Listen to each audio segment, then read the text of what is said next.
देखिए, वेक्टर सब स्पेस का एक नया टॉपिक है direct sum of vector space क्या होता है। हमने पहले से लिख दिया इसलिए क्योंकि वैसे फिर अब या तो रटे या तो फिर अपनी भाषा में लिखें, वो अंग्रेजी हम लोगों की ठीक ठाक है। देखिए, ये कह रहे हैं कि अगर W1 और W2 दो सब स्पेस हैं, किसके? वेक्टर स्पेस के। W1 W2 are two subspaces of vector space, then V is said to be direct sum of W1 and W2। यानी V को हम direct sum of W1 W2 कहते हैं। कब?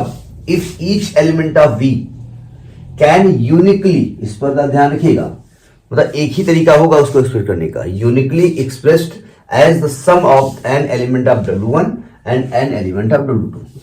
यानी कि मान लेते हैं W1 का एलिमेंट आपने 5 लिया, W2 का एलिमेंट 7 लिया और V का आपने 12 लिया, तो 12 और 5 + 7, तो 12 को 5 + 7 ही लिखा जा सकता है। 12 को 2 + 10 भी लिख सकते हैं।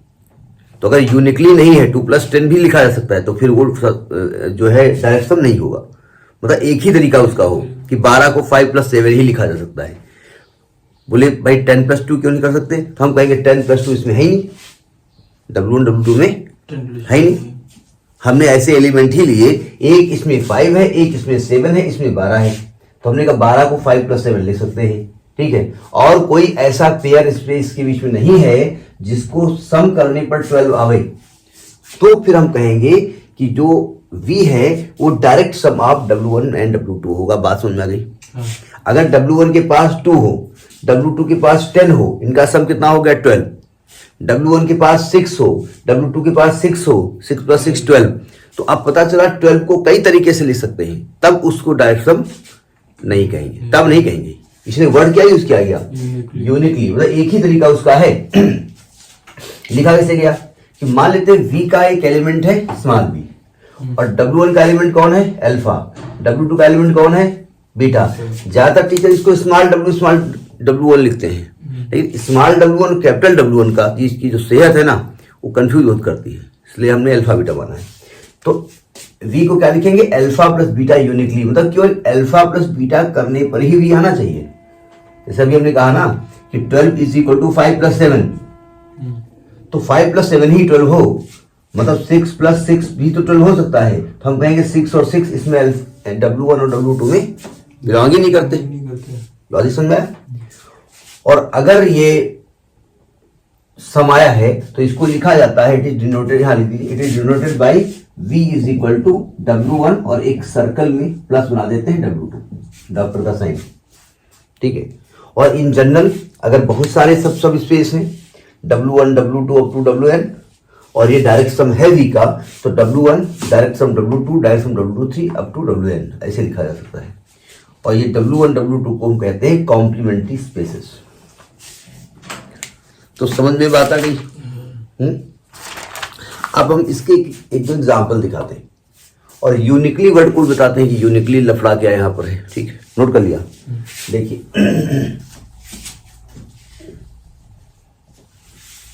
पुरानी चीजें सब पढ़ लिए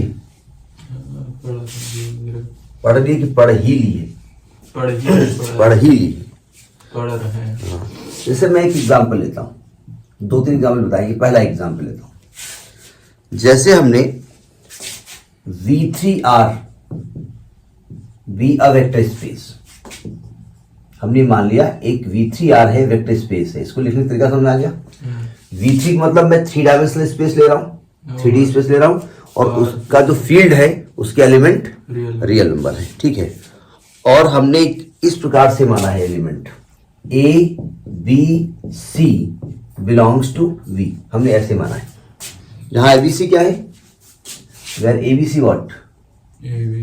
ABC आर रियल नंबर, ये फील्ड के एलिमेंट होते हैं ना। और W1 हमने इस प्रकार से माना है AB, 0, AB, 0। इसका मतलब समझ लीजिएगा, पहला एलिमेंट रियल नंबर होगा, दूसरा रियल नंबर होगा, तीसरा 0 होगा, ठीक है। Such that AB belongs to R और W2 को हमने माना है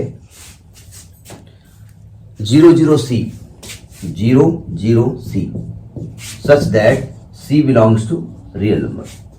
अब बताना ये है कि ये जो W1 W2 है ये डायरेक्ट सम ऑफ V है कि नहीं है। अब देखिए नाउ इसका मतलब यहां रियल नंबर हो, यहां रियल नंबर हो, यहां रियल नंबर हो, तीनों प्लेस में क्या हो, रियल नंबर हो। W1 में क्या है, इन दो में रियल नंबर हो, कुछ भी हो सकता है, यहां 0 हो, और W2 में क्या है, ये दोनों प्लेस 0 हो और यहां रियल नंबर हो। ये मतलब हुआ। अब मैं W1 प्लस W2 करता हूं, ठीक है। अगर मैं ABC को क्या मैं ऐसे लिख सकता हूं, A, B, 0 प्लस 0, 0, C लिख सकता हूं, पक्का ना। भाई ऐड करोगे तो A प्लस 0 A आएगा, B प्लस 0 B आएगा, C प्लस 0 प्लस C आएगा। तो हम कह सकते हैं सो V is W1 plus W2। ये कैपिटल V है, सेट की बात हो रही है। तो ये डायरेक्ट सम आपका हो गया, ठीक है। जैसे मैंने एक एग्जांपल लिया यहाँ पर, इसी का एग्जांपल ले रहे हैं कि W1 हमने लिया 1, 2, 0 ले सकते हैं। भाई W1 इस तरीके का होना चाहिए, रियल नंबर 0, और W2 हमने लिया 0, 0, 3 ले लिया हमने। तो अगर मैं V बराबर ले रहा हूं 1, 2, 3, तो क्या V को आप W1 प्लस W2 ले सकते हैं ना, लिख सकते। तो ये इसका डायरेक्ट सम होगा, क्योंकि इस फॉर्म में ये आएगा, ठीक है।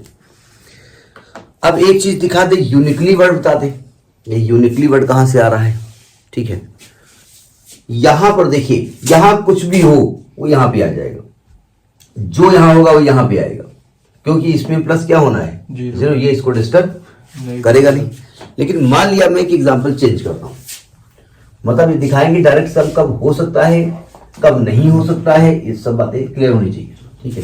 क्योंकि एक वर्ड इसमें आया है यूनिकली, नोट कर लिया। हाँ। जैसे मैंने एक और एग्जांपल लिया, एग्जांपल को या इसको नोट करो।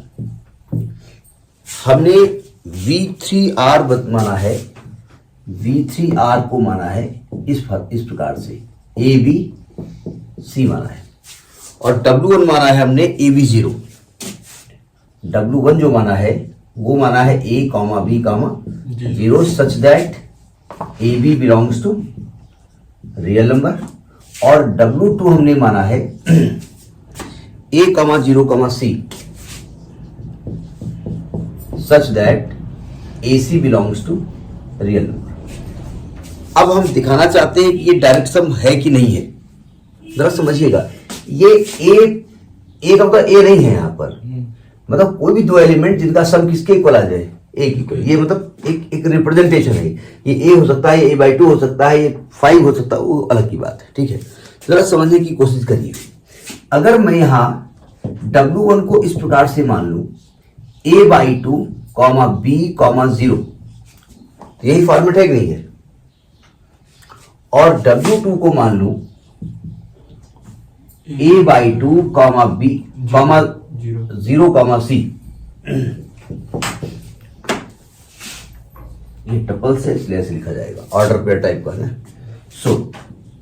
तो अगर मैं W1 प्लस W2 लिखता हूं, यानी कि A/2, B, 0 plus A/2, 0, C, तो अगर इसको ऐड करेंगे तो क्या A, B, C आएगा, ये V के बराबर आएगा। तो क्या मैं कह सकता हूं कि अभी सब डायरेक्ट सब स्पेस नहीं कह सकते ना, ये कह सकता हूं, अभी मैं इसको डायरेक्ट सम नहीं कह सकते, ठीक है। अच्छा, ये तो फर्स्ट वे हो गया, पहला तरीका हो गया। जरा सेकेंड वे समझिएगा। अगर मैं W1 को मान लूं A/4, B, 0, यही फॉर्मेट है, और W2 को मान लूं 3A/4, 0, C, और इन दोनों को ऐड करता हूं W1 प्लस W2, तो यह आएगा A/4, B, 0 plus 3A/4, 0, C, तो ये ABC आएगा, ठीक है। अब बताइए V3 जो है ये W1 W2 का डायरेक्ट सम है कि नहीं है, यानी V बराबर W1 डायरेक्ट सम W2 है कि नहीं है? नहीं है, क्यों नहीं है? यूनिक होना चाहिए। क्योंकि हम इस तरीके से दो तरीके से लिख सकते हैं। हाँ, हमने कहा एक ही तरीका होना चाहिए, दो तरीके से नहीं लिखेंगे। अगर दो तरीके से लिखेंगे तो डायरेक्ट सम नहीं कहलाएगा। तो आप लिखेंगे it is not direct sum, it is not direct sum. मतलब V बराबर W1 प्लस W2 है, वो अलग की बात है, लेकिन यूनिकली नहीं है, इसलिए डायरेक्ट सम नहीं कहलाता है। ठीक है, तो ये आपका हो गया डायरेक्ट सम का कंसेप्ट होता क्या है, नोट करिए।